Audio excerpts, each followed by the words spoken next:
તો ભરૂચ જિલ્લાના અંકલેશ્વર પંથકના બોરભાટા બેટ ગામના સરપંચ પંકજભાઈ પટેલે પ્રાકૃતિક ખેતી કરી અન્ય ખેડૂતોને પણ પ્રેરણા આપી છે, જેમાં કેળા, બોર, લીંબુ, રસવાળા લીંબુ, પપૈયા તેમજ સેતુર સહિત શાકભાજી અલગ અલગ આમ 16થી વધુ ફળો અને શાકભાજીની ખેતી તેઓએ કરી છે, જેમાં પંકજ પટેલ પોતાના ખેતર માટે પોતે જ ખાતર પણ તૈયાર કરે છે, જેમાં ગૌમૂત્ર તેમજ ગાયનું ગોબર, છાશ અને કાંદાના છોડ સહિત વિવિધ વનસ્પતિમાંથી ખેતી માટે ખાતર તૈયાર કરી પોતાના ખેતરમાં કુદરતી રીતે પ્રાકૃતિક ખેતી તેઓ કરી રહ્યા છે। સાથે જ સરકારે પ્રાકૃતિક ખેતી કરનાર પંકજ પટેલને સન્માનિત કરી રોકડ 50,000નું ઇનામ પણ એનાયત કરી ખેડૂતોને પ્રોત્સાહિત પણ કર્યા હતા। ત્યારે પંકજભાઈ પટેલને બેસ્ટ આત્મા ફાર્મર એવોર્ડ રાજ્ય કક્ષાએથી પણ સુપરત કરાયો છે।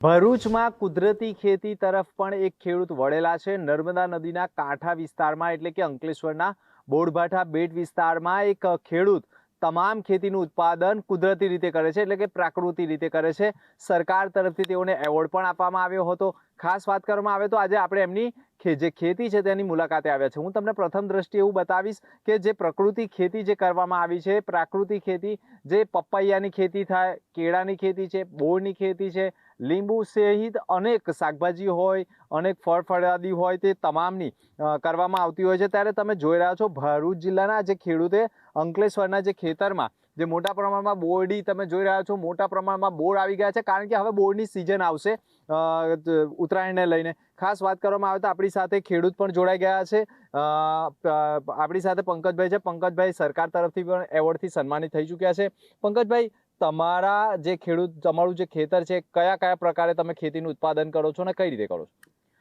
નમસ્કાર, હું પંકજભાઈ ભગવાનભાઈ પટેલ, ગામ બોરભાટા બેટ, તાલુકો અંકલેશ્વર। છેલ્લા હું 8 વર્ષથી પ્રાકૃતિક ખેતી સાથે જોડાયેલો છું અને મારા ખેતરમાં મેં મોડલ ફાર્મ બનાવેલું છે, જેમાં 15થી 16 જાતના શાકભાજી તેમજ ફળાઓ શાકભાજીના પાકો બનાવેલા છે, જેમાં મુખ્ય કરીને કેર, પપૈયા છે, બોર છે, સરગવાની વાડી છે, જાંબુ 4 જાતના જાંબુ છે, કમળક, લીંબુની વાડી છે અને એમાં મિક્સ ક્રોપિંગ કરું છું શાકભાજીનું। અને હાલ ધાણા, ભાજી અને પાલકની ખેતી પણ મિક્સ ક્રોપ કરેલું છે મેં।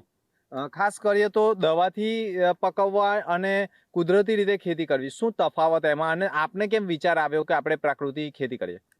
પહેલાં તો હું તમને કહેવાની મને પ્રેરણા છે ને, અમે આજે હું આત્મા પ્રોજેક્ટ સાથે જોડાયેલો છું અને તેમાં જે આપણા સુભાષ પાલેકર જે પ્રાકૃતિક ખેતીની જે ટ્રેનિંગ હતી એ અમે એટેન્ડ કરી હતી અને એમના જે આપણા જે રાજ્યપાલ જેનો પ્રસાર ખૂબ સરસ રીતે કર્યા હતા, તેઓ દ્વારા બી ઘણીવાર ટ્રેનિંગનો કાર્યક્રમ કર્યો, એમાં જોઈન્ટ થયા હતા અને અમે અમારા ખેતરમાં અપનાવી હતી। કેમિકલ ખેતર એટલે કે એવું કે આપણે જે રાસાયણિક ખાતર બહારથી લાવવું પડે છે અને જેના કારણે આપણી જમીન બગડે છે, કેમ કે યુરિયામાં મીઠું જ હોય છે, આપણે ખારું મીઠું જો આપણી જમીનમાં નાખવામાં આવે તો આપણી જમીનમાં જે સૂક્ષ્મજીવો છે, અણસ્યા છે, તે ટોટલ નાશ પામે છે અને આપણી જમીન બેકાર બની જાય, એટલે કઠણ બનતી જતી જાય। તો આપણે કોઈ પણ જાતનું પાકનું ઉત્પાદનમાં આપણને થોડું ઓછું ઉત્પાદન મળે। જ્યારે આ પ્રાકૃતિક ખેતી છે એમાં ટોટલ પ્રકૃતિ આધારિત ખેતી છે। પ્રકૃતિ માટે જે કંઈ મળે, ધારો કે ગાય, ભેંસ, ગાય છે, ગાયનું સાણ છે, ગાયનો પેશાબ છે, એ બધું ટોટલ અમે એનું ખાતર બનાવીએ છીએ અને અમારા ખેતરમાં આપીએ છીએ।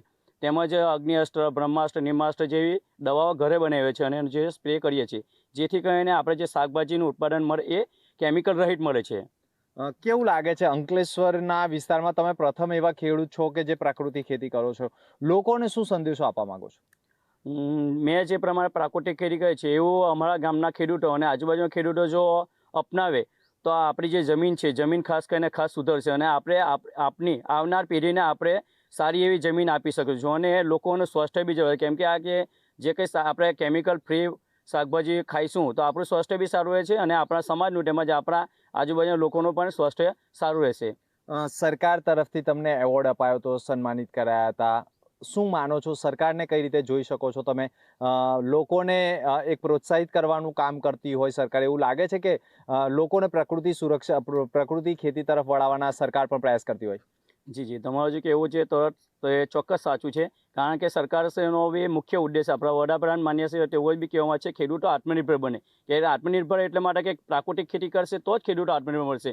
એટલા માટે મને જે મેં પ્રાકૃતિક ખેતી કરી છે એ બદલ મને સરકારશ્રી દ્વારા 50,000 રાજ્ય લેવલનો એવોર્ડ મળેલો છે।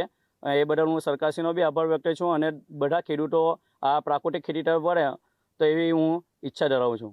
ખાસ વાત કરવામાં આવે તો આપણે ભરૂચ જિલ્લાના અંકલેશ્વર પંથકના બોરભાઠા બેટમાં એક પ્રાકૃતિક ખેતી જે કરે છે પંકજભાઈ પટેલ તેમની મુલાકાત કરી. તેમણે પોતાના ખેતરોમાં લગભગ 16 જાતના ફળફળાદી હોય, ખાસ કરીને વાત કરીએ તો શાકભાજી હોય, તેનું ઉત્પાદન કર્યું છે. પરંતુ જે ખાતર છે તે પણ તેઓ પોતે જ બનાવે છે અને કુદરતી રીતે ખેતીનું ઉત્પાદન થતું હોય ને આ ખાસ કરીને વાત કરીએ તો શરીર માટે પણ સારું હોય છે. આ જે ઉત્પાદન થયેલા જે પાકો હોય છે તે ભરૂચ જિલ્લાના સંખ્યાબંધ ખેડૂતો છે.